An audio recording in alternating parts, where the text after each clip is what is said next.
FTA की, free trade agreement.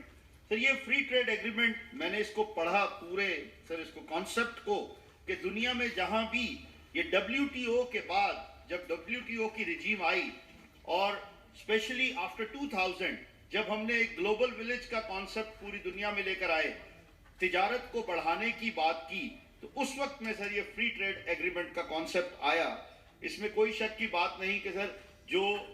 दूसरे ममालिक से चीजें इंपोर्ट की जाती हैं उनकी इंपोर्ट ड्यूटी को भी एक स्लैब के मुताबिक स्टेप बाय स्टेप कम किया गया। लेकिन सर जहां तक इसकी बात है फ्री ट्रेड एग्रीमेंट की, ये एक मकसद के तहत एग्रीमेंट रखा गया था, और जो एग्रीमेंट हमारे मुख्तलिफ ममालिक के साथ हुए,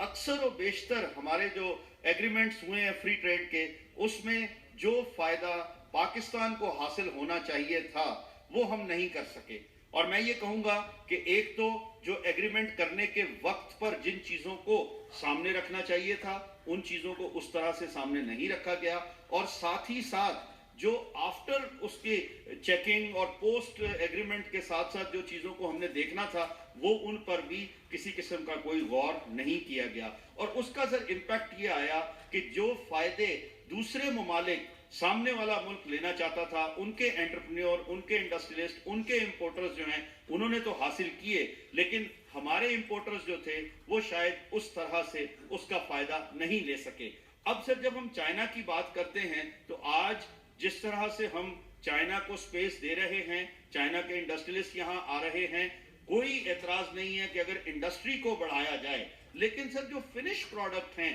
जब वो आने लग जाएंगी तो हमारी इंडस्ट्री कतई तौर पर पहले ही इतना ज्यादा नुकसान में है, प्रॉब्लम में है। जिस तरह के हम फैसलाबाद की इंडस्ट्री को देखें, गुजरांवाला की इंडस्ट्री को देखें, वजीराबाद की इंडस्ट्री को देखें, और खास तौर पर जब हम कराची की इंडस्ट्री की बात करते हैं तो हमारे इंडस्ट्रियलिस्ट आज शायद 20 साल के पहले दौर से भी पीछे जा चुके हैं। और उसकी वजह यही है कि जो एक खास किस्म का प्रोटेक्शन गवर्नमेंट की तरफ से पूरी दुनिया में इंडस्ट्री को दिया जाता है, इन 2-3 दहाइयों में हमारी इंडस्ट्री को नहीं दिया गया। और इस एग्रीमेंट की जब हम बात करते हैं सर चाइना के साथ, और जब हम FTA की बात करते हैं और इसमें जितनी प्रोडक्ट्स को लेकर आने की बात करते हैं, तो मुझे ये नजर आ रहा है कि आने वाले वक्त में हमारे वैसे ही सर हर दुकान के ऊपर चाइना का प्रोडक्ट मिल रहा है, तो फिर तो जो थोड़ी बहुत इंडस्ट्री है वो भी हमारी काम नहीं कर सकेगी। हमें सर जो देखने की जरूरत है वो यही है कि इस एग्रीमेंट को, खास तौर पर जो FTA का एग्रीमेंट है,